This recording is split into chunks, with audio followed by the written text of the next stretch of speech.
Have you ever wondered why some people are really successful in life and some people just never seem to even get their most basic dreams off the ground? Here, I have Dr. David Oualaalou with me. If you are a fan of our other channel, Geopolitics and Conflict, you might recognize him. And if you're not, go check it out. Go check it out. It's a very, very cool channel. But we're here today to talk about what actually makes people succeed in a world that is geared towards failure. Our world right now is not easy to succeed in. And I'm not sure that it ever was, but it never has been in my lifetime. And if you look at the cycles of history, which we also talk about on Geopolitics and Conflict, history goes in cycles. And immediately after a crisis, for example, World War II, is a time when there's a lot of innovation, there's a lot of growth. But then everyone wants to go and find themselves, and so a lot of things start to fall through the cracks. Then there is something called the unraveling, which was basically the 80s and 90s and ended in 2008 with the 2008 financial crisis with the bubble. And now we're in what's called the crisis. The crisis is the very last phase of the cycle of history. And the crisis is exactly what it sounds like. The crisis is everything sort of around us is crumbling. The problem with that is it makes it extremely hard to succeed. But here's the thing. There are more millionaires made during a crisis than any other time in the history cycle. Why is that? And it's because people understand, the people who are going to succeed, they understand that they can't be comfortable, that they have to decide they want something and go for it. So David is here to talk to me about what it takes to overcome situations, to overcome circumstances that are not easy to overcome. Because however you look at it these days, things are hard. And you have to get hard too. You have to figure out how to survive too. Well, indeed, there are two concepts you already talked about, just mentioned rather, success, and the second one has to do with being comfortable. So let's start with the success first, then we'll go into the comfort. So the concept of the success itself, the majority will think in terms of a materialistic success. The reason being because in our society here in America, we come to define you are most successful by the type of car you drive, the type of houses you live in. So in other words, is a materialistic success. You know, when in reality, you still have the individuals with these expensive houses, with these expensive cars, and yet they are miserable. And they couldn't touch on what's leading to that, despite the comfort, the physical comfort that is. And the success that I am referring to is an internal one, you know, because you don't develop that overnight either. That's like training. So like we talked last time in the military, it comes, you know, that brings the concept also of discipline. So the success part of it is understanding what your mission in life, first of all. How do you define success based on your needs? And also, what are you willing to do? That's a phenomenal question. And a huge part of that is what are you willing to do to achieve success? And I think you're right, because if people look at, you know, if this is not everybody, but for the majority of people, if they look at, well, the next big house or car or whatever, that's not really... And it never ends. Motivating, It never ends because we are humans. Right. We are, the fallibility is part of our DNA. We are not, there is nobody perfect, you know. But the idea of what I said about what you are willing to do, it has to do with the change. Some people are afraid of change. Some people fear. Or everyone. You look at it, for example, and I went through the process of working in Washington, D.C. You know, you make the big money, you make this, and that. Then you realize there is more in life than just your bank accounts and all that stuff. Yes, I'm not denying that. You need to live in a comfort setting. But at the same time, when circumstances change, that's what's going to define really how strong you are, because strength is not about just the muscles. The strengths are right here. your mental strength. In fact, that may be more important than your physical strength. Yeah, well, because people, that's why they end up failing, because they are not, they don't adapt quickly. And as I said, change is very scary to some people. I've met people in my life that you change a minor thing, they just get, this is different than being structured. I happen to be a structured guy. Right. What I mean by that is, I go to bed at 2100 hours. I get up at 0530, maybe at 06. That's to me is the structure. Because I look at the success, my own. It's not about just the material stuff. It's my well-being. Yeah. My physical, Absolutely. my mental. And the way I look at it, for me to contribute to that success, you need to have those solid 8 hours of sleep. Yeah. Because I know what it will do to my I health. agree. Me Yeah. too. Me too. That's just so that's a structural thing. What I'm talking about is the idea of being willing to go with the flow because it changed. It's like a direction of a river. Yep. River never goes straight. Nope. River zigzag one way. So you have to learn how to, and that's something people do not develop over time because it takes discipline. Yeah. It takes education. That's the whole reason why we do what we And do. it takes, this is an interesting phenomena that I have come across a few times, since we've been on YouTube. And that is people who don't really know what they're talking about and they want to have the confidence to go out and do something. Well, like you're talking about, confidence is actually built by knowing what you're made of.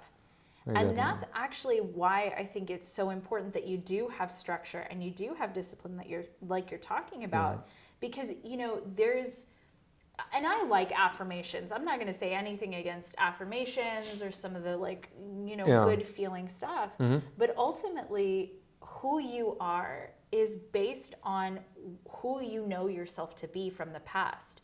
Like if you cheated on a test, for example, if you cheated on tests all the way up and through school, what do you have an experience of? Do you have an experience of being a cheater, or do you have an experience of being somebody who can really follow through, who is skilled at reading or mathematics? What do you actually have the experience of doing? Yeah. And that is where that structure comes in. The structure aspect, it provides you a framework. Yeah. Meaning the boundaries under which you're going to operate, and the ones you can exceed, because that becomes the strengths and weaknesses, and we all have it. None of us, no matter who you are, no matter how trained you are. Even we look at it in the military, in case there is an interrogation or something like that, and you get interrogated, they will break you down at some point. Yeah. Because we all have a breaking point. Yep. It's just some of us get to it quickly, and others don't, depending again on your training and so forth. But the idea of what you mentioned about going in life, if you cheated, for example, because that becomes a lifestyle, and you start cutting corners. And the moment you start cutting corners within yourself, this is not about others, it's about you. Because you are the one that's going to be establishing that relationship with the outside world. So if you don't have your act together, how would you expect others to be? Right. And that is one of the problems we have these days, and not just here in America, but across the world, is you get the masses that they are ill-informed, and they just point fingers at this, point finger at that. Well, if you point a finger at something, at least be educated about to see where the shortcomings are. Right. So, because we find it easy. Human nature tends to be, I gotta shift the blame to others because I don't wanna face that reality. At least in the military, when I was there, one thing you learn is you're gonna face the reality of there's the enemy on the other side that wants to kill you, basically. And then you're gonna have to, you can't run away, that becomes a problem. And the reason for why you train is you are trained to overcome that moment where your body wants to do this and your mind is telling you something else. And this is where that discipline comes in. Again, when I say discipline, it's not about just going to bed at 2100, 2100 hours. It's the discipline about the connection between your body and your brain and your mind. Because if you don't put them in sync, you will be challenged by the minor things in life. And life tends to throw some heavy stuff at us. So it's just a matter of understanding how. And again, this doesn't come overnight. No, it doesn't. You have to develop it. I found one thing easier for me when I was growing up, and I'm talking about going back to this when I was 16 and 17 and 18, that I always sensed that no matter what part of the world I go in, I'll just adapt in no time. And it came handy to me because I psyched myself way back, decades and decades ago, when I ended up traveling for the United States government around the world. You go to some dark places nobody will go to. No media, of course. You mean the military doesn't send you to some Bahama vacation Five-star spot? hotel. Five-star I resort? wish, No. But I won't deny it. There were some incidents where I was lodged in a five-star hotel. It just for a day or two. That's about it. You were dealing with dignitaries. Yeah, Also. that is correct. That is correct. So it was. But majority. Most of the time, you don't see me dressed. As a matter of fact, if I may share a story with you, yes, please. One day I remember my boss in Washington said, "Where's David O?" I was known as David O. That's how they would call me because they couldn't pronounce my last name. And I said, "Right here, sir." And he said, "Hey, I want you to go to the airport. There is a plane waiting for you." So I said, "Okay, sure," because you don't ask why, whatever. That's that's just how it works. I said, "All right, well, I'm going to just run quick to my place, get my gear on." I said, "No, they'll have a gear for you over there," whatever I was going. I said, "Roger that." Wow. So I just got on a car, head out to the airport. So I went on. The plane was waiting, and it was just me and a colleague of mine. We went on private jet.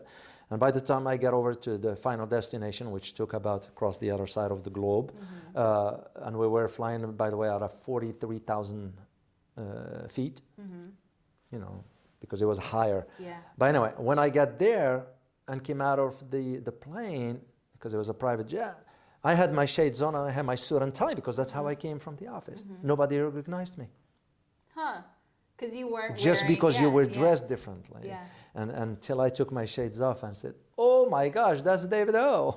So yeah, I look different. Yeah. So my point in this is the idea that when you go to certain places, you have to adapt. Yeah. You have to quickly. You don't have the luxury Right. of, I need a week to get comfy. You don't have that luxury. You don't have that time.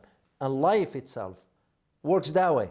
Yeah. When he throws a problem at you, you don't have the luxury of, I gotta sit down for a week and think about it. You're gonna have to find the solution because there is another problem coming up. Yeah. It's just part of how life is.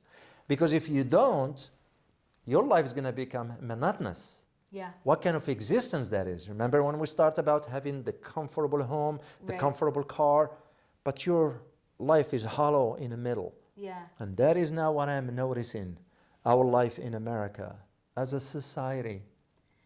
Yeah, and you're absolutely right. That's where life got to. Mm-hmm. The problem now is as things are crumbling, it's getting way less comfortable.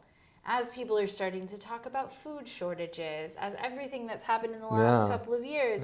So as one of the episodes that we're going to do, I'm maybe going to see if I can put a link up to it, is talking about the fact that all of the major retailers have canceled billions of dollars worth of orders. What does that mean? That means people aren't going to be buying things. As much. That means that there's a recession here, it happening in It is. real time. Yeah, it it's is. hard to see right now, but retailers canceling orders, that's a real hard fact, is that people are not going to be able to really pay for things. That's not something that people in the United States have really had to deal with for the most part. And that's part of why we're doing this, is because the reality is, for many people, reality has been challenging already. There are a lot of places in the world where wars are continuous. There are a lot of places in the world that are not comfortable like this. Well, I remember a certain part when I used to go to Afghanistan, for example, or Yemen, or Iraq, whatever, and you go to certain places where I still remember this image of this elderly in Afghanistan, and it was in the middle of winter. And for us, we have the gear, we have the guy has flip-flops because that's all they have.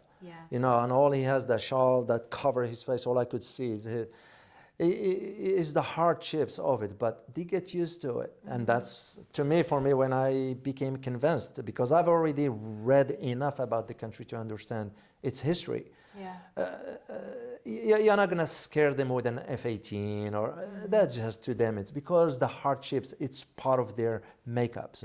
And this is why for us in the U.S., we don't understand what hardship is, That's for a Right. young generation there. I mean, I'm not that old. I wasn't born in 1930 to go through Right.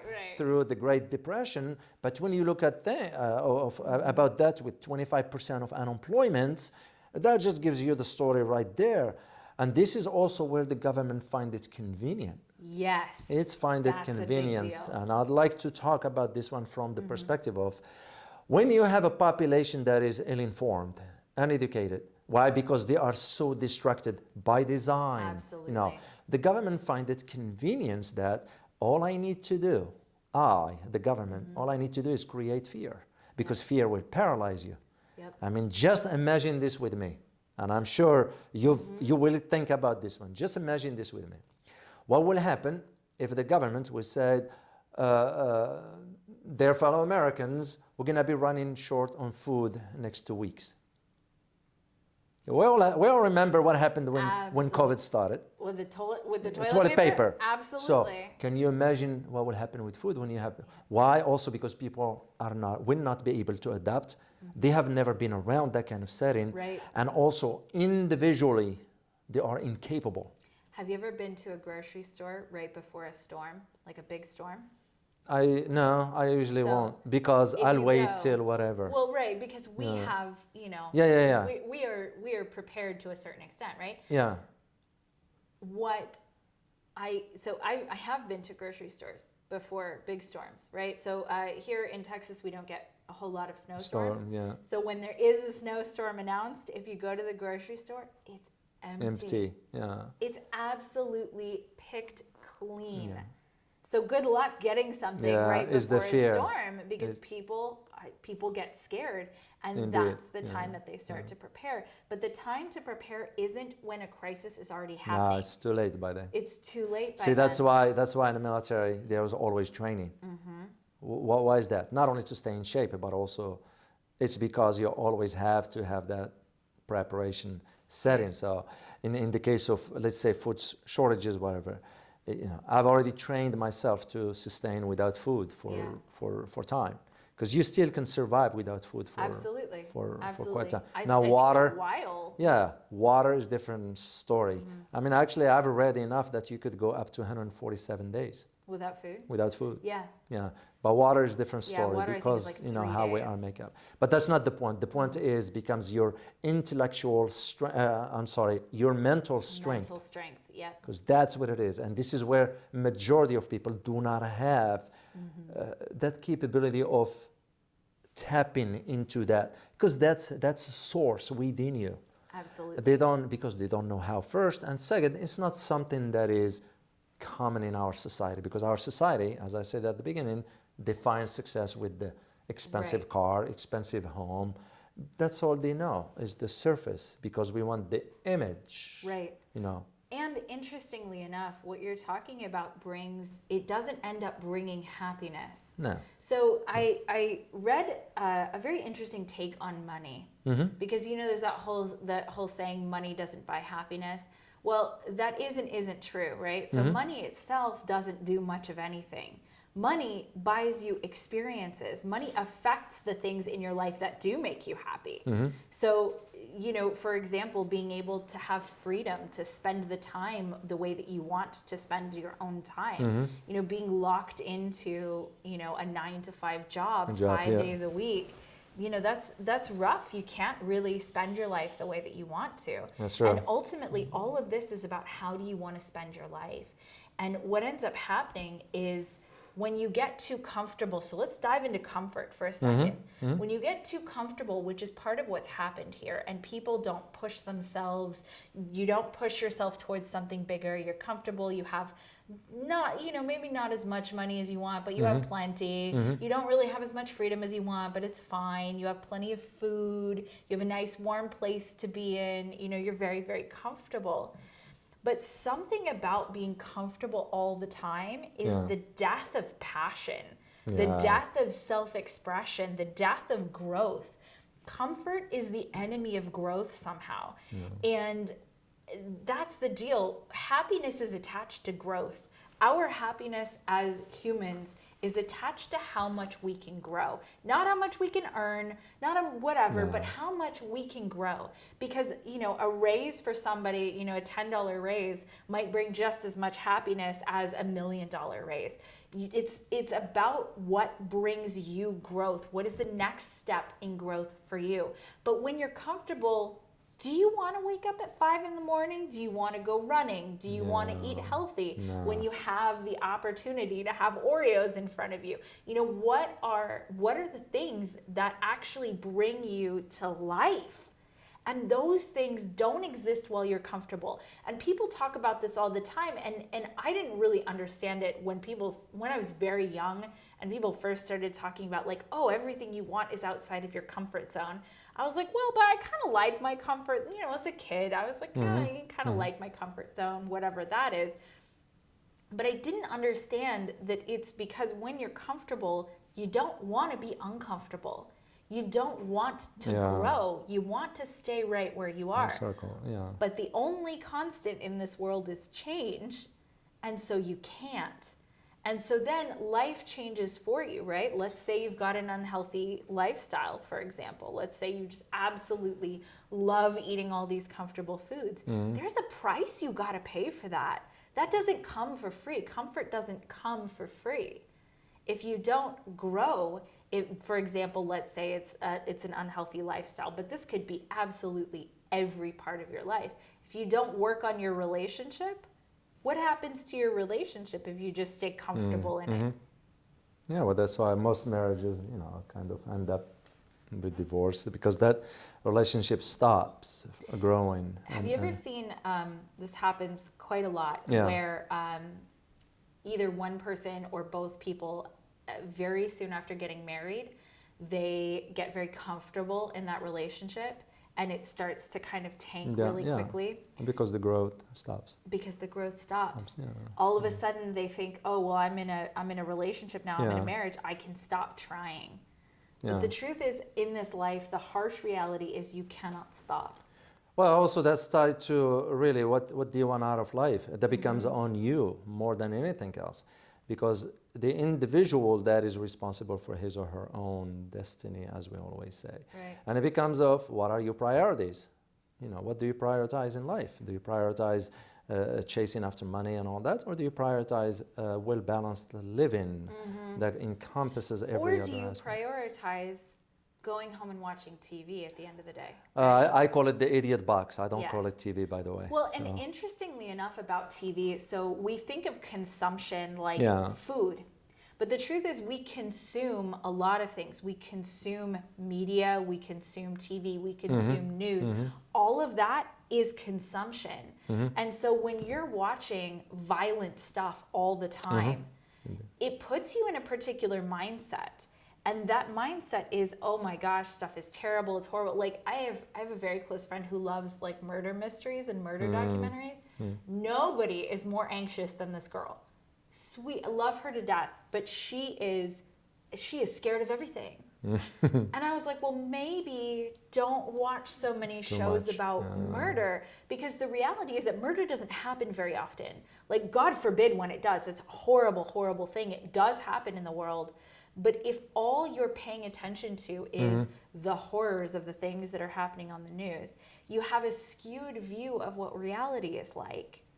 Because consumption isn't just food, it's what you're watching too. So the idiot box is a very appropriate term for it, I think. Indeed. I think a better term for it might be manipulation box, because it's very easy to manipulate people through media. Yeah, well, that requires, you know, there's a lot involved in understanding how, because we used to have it part of PSYOPs, you know, it's kind of, the government is doing the same on the civilians, just in a different setting, shall we say. But PSYOPs apply to both the military setting and the civilian. As a matter of fact, we are in one of the PSYOPs right now. And we've been on it for a while. So, because you're gonna have to think about where the world is headed.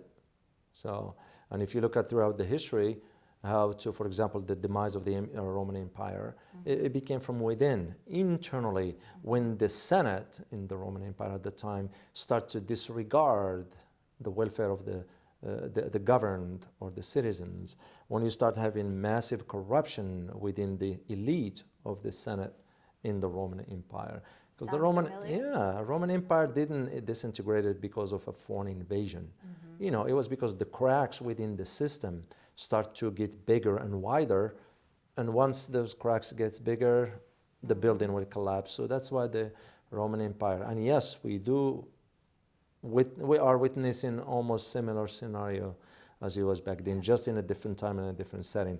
Well, history repeats. Yeah, and I used to tell my students, I teach government, I teach federal government stuff. You know, I always say you have to compare what took place at the beginning of the United States formation and what's taking place today. It's almost no different, except there is a different time and different setting. I tip my hat to the founding fathers, but I also take a step back and think what was in it for them. Because when you think about certain concepts that they were concerned about, like, for example, slavery. They were concerned about slavery. Were concerned about it because the rights or because the slavery was a source of money making or an economy. Let's call spade a spade. It's because we can hide behind the curtain of, oh no, they didn't think of it there. No, you gotta be, because facing reality, and that applies to us as an individuals. You cannot run away from problems. No. Yeah, if you don't face them, you're not gonna grow, you're not gonna learn. If you don't face them, they'll grow. Yeah, and it becomes beyond your control. Yep. And once things get out of control, you know, it will require from you now more time, more energy, more whatever resources to just be dealing with that. And this is why I always fall back to the point of what is success is all about, is the idea of not just the materialistic. Don't get me wrong. You have to have a comfortable life. You have to. But when you strive for, I mean, I look at it just with the passing of the Queen Monarch of England. What did she take with her? Nothing. Nothing, you know, with all the massive wealth. If you only know the massive wealth she generated over, you know. Yeah, there's a lot coming out about that. Oh yeah. But all this stuff didn't matter because it becomes the question of how would you define, did she have a happy life? I don't know. I wasn't there to know. Yeah, I don't know either. But I do know people that they are wealthy enough, some of them, and they are not happy at all. So I absolutely agree with you. And I think that the ultimate question really is, what does bring you joy? What does bring you to life? And so that's what I like. I guess let's dive right now into what are some of the solutions that people can have, because whether it's something that you want to create or build for yourself, or whether it's the fact that in many ways a lot is crumbling around people. A lot of the things that we thought were necessary, let's say even college, for example, people for a very long time thought that college was necessary. Well, right now, if you're faced with, if I go to college, I will leave with more debt than I can probably pay off in 10, 20 years. And it's a heavy debt burden monthly. I have friends that are still paying off their student loans, and it's a heavy debt burden. And you can't get rid of it. There's no way to get rid of student loan debt. So if Do you know why? Because of the interest? Because the federal government making billions of dollars of it, so they're not going to give that up. Of course they're not. No. And quite frankly, they would be stupid to, because where the debt is at, where does that money come from, right? Where does the money come from to pay back that debt? So if you're looking at college, that was something that used to be necessary. It's becoming less and less necessary because the consequence of going to college is so steep. Well, also because, I mean, I used to teach at a four-year college, and I left. And the reason I left because even though I had a conversation with the president of that institution, without naming names here and all that, and I kind of, it became, after 20 minutes, it became clear to me, the guy's talking nonsense to me. You know? I'm a former military. You know, we're structured. You got something to say, you say it. So rumbling for 3 hours doesn't cut it for me. And also, it wasn't about just that, it was about the welfare of my students. I promised myself that the welfare of my students come first, before anything else. And when I made it clear to that establishment that, you know, I will resign over this because you will not shortchange my students no matter Yeah. what the cost is. Yeah. And they thought I was bluffing. Yeah. And I tend not to bluff. You don't bluff. So, so I'm a kind of like, we're done here, sir, Yeah. respectfully and all that. Why am I bringing all this up? Because just for you to know, if you happen to have kids at college age, whatever, it's because education in America has become transactional. Absolutely. It is all about transactions. Now, we don't care, the establishment, we don't care if students learn or not. And you ask students right now, I had students that were crying when I told them I'm leaving. Those were football players. You know how big they are. No? Because students are smart enough to sense if there is a professor who cares for them or there's a professor that's just going to stand there and read the slides for them. And I told them, I am not here for that because you guys can read. You don't need me for that. I am here to challenge your intellectual capabilities and see what are you made of because you are the next generation, the next leaders in this country. Unfortunately, most American institutions, the dark history starting from Harvard to Stanford to Vanderbilt to Columbia, it just, I look at the story of Professor Dr. Cornel West, that Harvard turned down his tenureship. You know who Dr. Cornel West, No, who is that? Oh, he's a big deal in America, intellectually a philosopher, well known. And I had a chance to talk to him personally. We met at an airport, a wonderful guy. And Harvard, because he did not fit within the mold of what Harvard, but he's not there for that. He's there to teach the students. And they didn't like that because they were afraid of the donors and all that stuff. That's why education for us, what the government is not realizing is they are building generations that the educational foundation is so weak. Very weak. You get students now that they can think, they can't think critically. And that's problematic. That's why they don't understand what's going on around. And the government find it convenient. Convenient or on purpose, right? You can ask that question. That's true. Because so I have one of my best friends is a therapist. She's a trauma therapist specifically.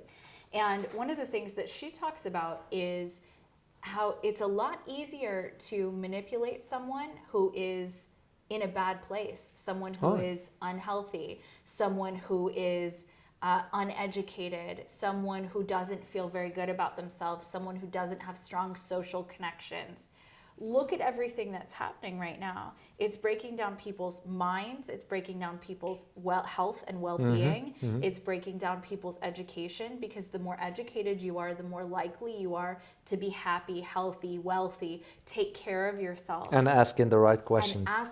Because you would know. But if you are distracted all the time, if you feel exhausted and sick all the time, if you feel like you're not confident in yourself, if your mind is weak, how easy are you to manipulate and control then? And that's the reality. And whether you're looking at it from a government level or whether you're looking at it from a relationship level.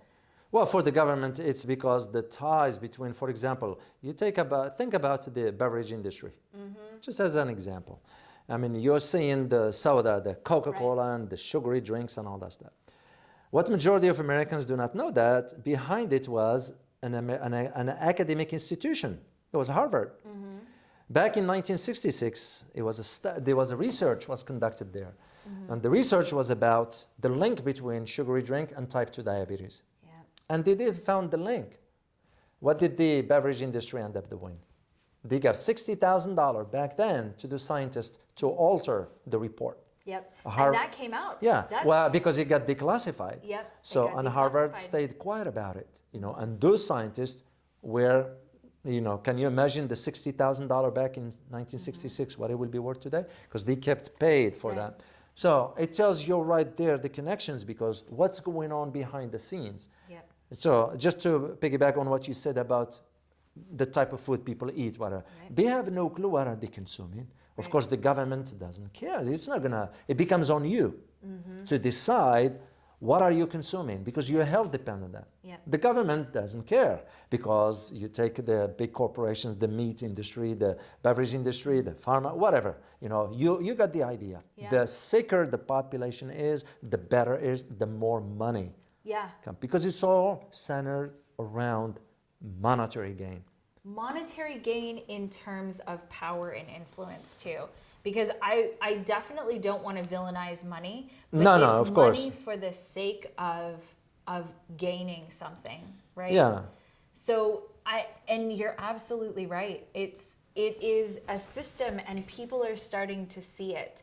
The problem is this: it takes a lot of strength mentally Oh yeah. to get out of that cycle. To get out of that system. Because, you know, sugary, I don't know if you've ever tried to get off sugar, tried to stop eating sugar or carbs.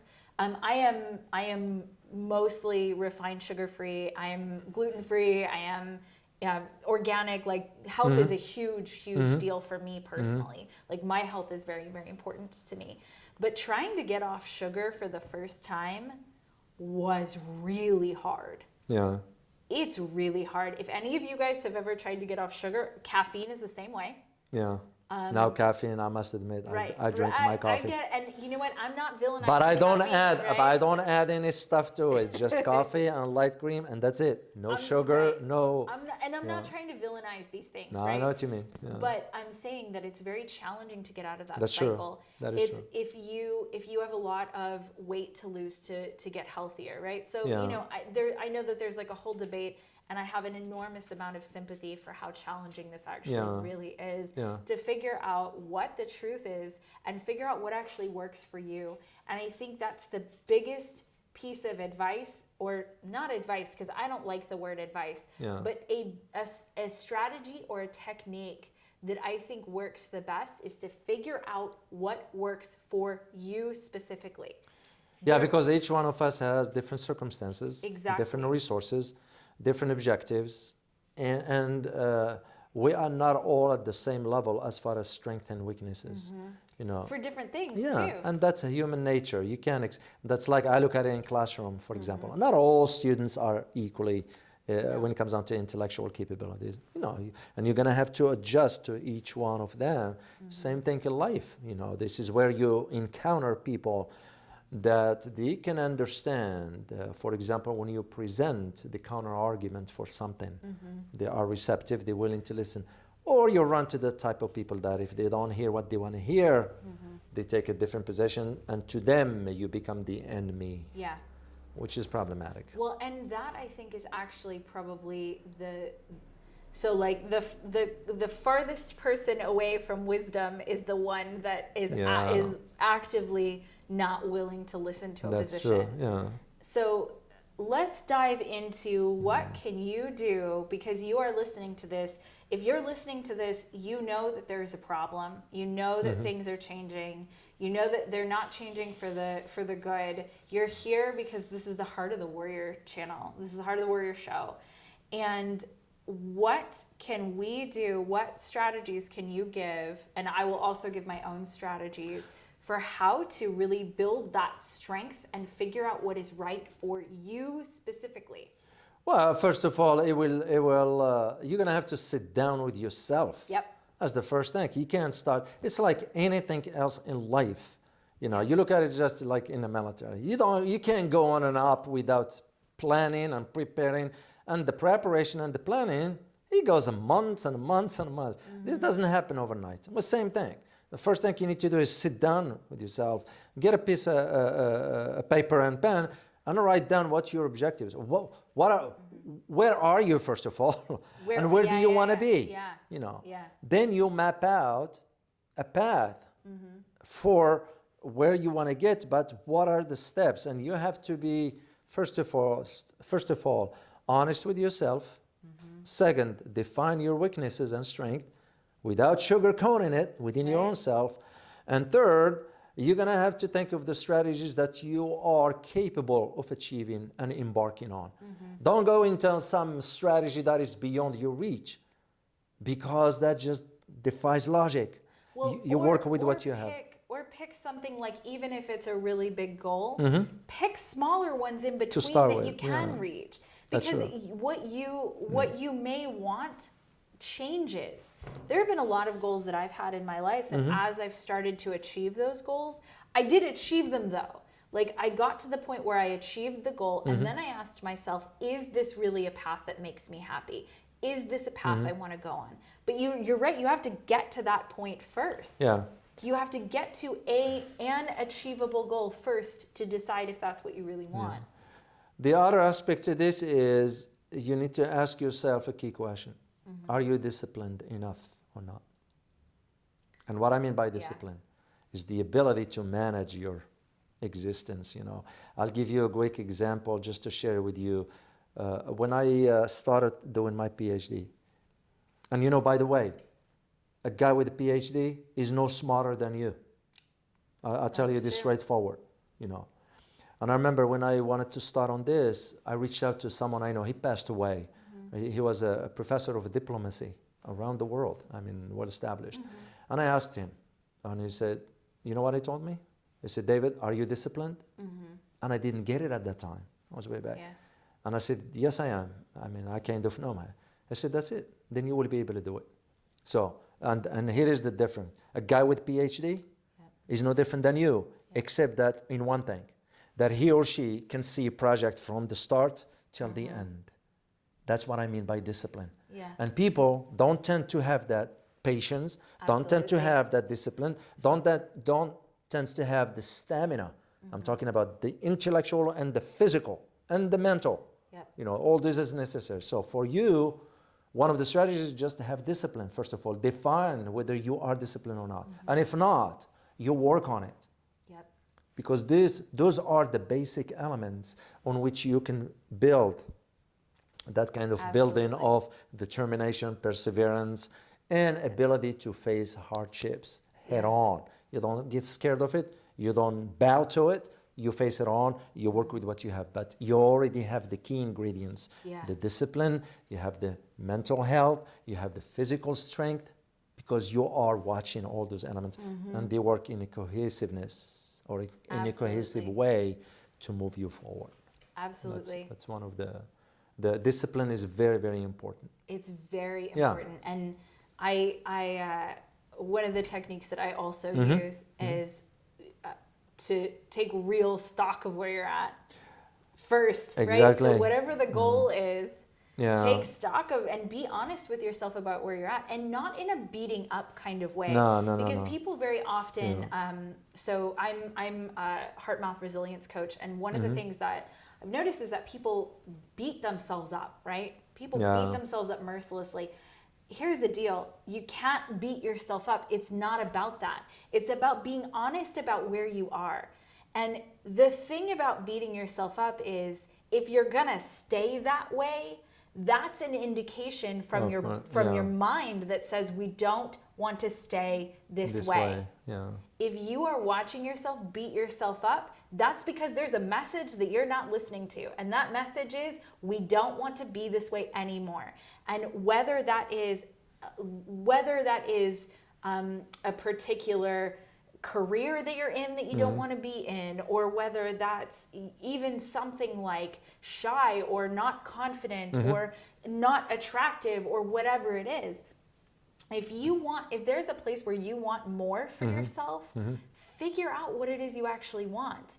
And if you don't actually want that, then stop. This is one thing, and also another advice, just which you can apply it to yourself in this case. You know, I used to do it. I'm still doing it till today, and the way I do it is within a time frame. Sometimes I take 6 months, and sometimes a year, and I'll see where I was last year and where I am today. And if I am at the same spot, that means I have not made progress, and that becomes on me. Then it forces me to go deep inside and ask the questions: where have I failed? And why? And that it's okay to have failed. Well, failure is part of it's part of it. It's part of it. And our school system here and in many other places in the world absolutely associates failure with being a failure. There is only one way to be a failure, and that is to quit. Exactly. That's it. As long as you keep going, you will get to some version of what it is that you want. Will it look the way that you wanted it to? Probably not. And this is why now you see why when we did the social media video, and I mentioned about the obstacle course, because obstacle course in the military, they put you in some settings that you look at what, yes, you're gonna have to figure out a way, because they teaches you that quitting is not an option. It's not an option. And that's the thing, quitting in life isn't really. No. Because here's the thing, when you quit on something, you start to learn, you start to think of yourself as somebody who can't follow through, somebody who quits. And that's part of why setting a goal and achieving it, it gives you a pool to look back when you're facing something and you're like, can I actually achieve, can I survive this problem, can I figure this out? You go back into the pool of your memories and you say, well, this is a time when I quit. Here's another time I quit. Yeah. Here's another time I quit. Well, and so then you think of yourself as someone who quits, or as someone who doesn't have confidence, because here's another instance of whatever that of not having confidence. But if you do start to build up these times when you did succeed, and small successes too, celebrate the small successes. They add up. They add up. And when you go into that pool and you say to yourself, can I survive this? Can I achieve this? Yeah. Can I achieve whatever this is that I really want? You go back into that pool and you pull out, well, here's a time that I succeeded. Here's a time that I stuck it through no matter how hard it was. Here's a time when I kept going. And that builds up in your mind. That's how you build up that strength, that mental toughness, is this is what I've been able to survive in the past. I can do this. Indeed, yeah. And you do. And you build up mental toughness and you build up mental resilience. The other point that you mentioned about knowing what to do, or follow through rather, which is a very, very important. One thing I've learned over the years, and I've dealt with a variety of people, given my previous work in Washington and all that. And you learn quickly, you have to learn to differentiate between what people say versus what they do. They are two separate things. Two separate things entirely. And why it was very important for me to learn that is because I had to save my energy, my mental one, in understanding which direction, or when I'm dealing with someone, how much focus I have to give. Is this person a doer, or is he or she a talker? And to me was for my own good, as far as ensuring that I don't spend more energy than I have to, because I need that energy for something else down the road. So, and I learned over the years, and that's usually tied into the intuition, it ties into the perception, it ties to understanding your situational awareness. Become aware of those. All these elements adds up into building that solid foundation on which you can move forward. Well, and I want to highlight also that if you can tell whether someone is a doer or a talker, for example, right? Like you guys can most likely tell whether someone's a doer or a talker. The thing is, other people can tell whether you are or not too. Indeed.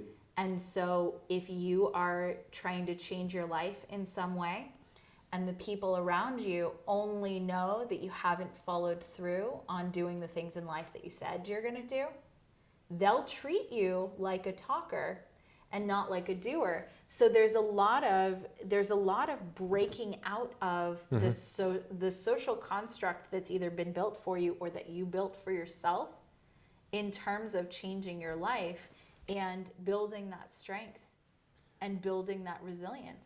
Yeah, and that's also is because it's derived also from the life experiences you acquire over your journey. So it doesn't matter what age you are. Of course, the earlier the better. Life experiences are the thing that matters the most, I think. They are the most. I laughed one day, way back, that one university, they called me for an interview to teach at their institutions. And when they requested the transcripts, which of course I had it for the PhD part, and when they realized, well, It did not say specifically political science. So unfortunately, we can. They overlooked the personal experiences. They overlooked your professional. That's They overlooked, crazy. and it just I was laughing at that. Yeah. I was like, oh, how pathetic that is. So my point is life experiences, and because they are the great teacher. Yeah.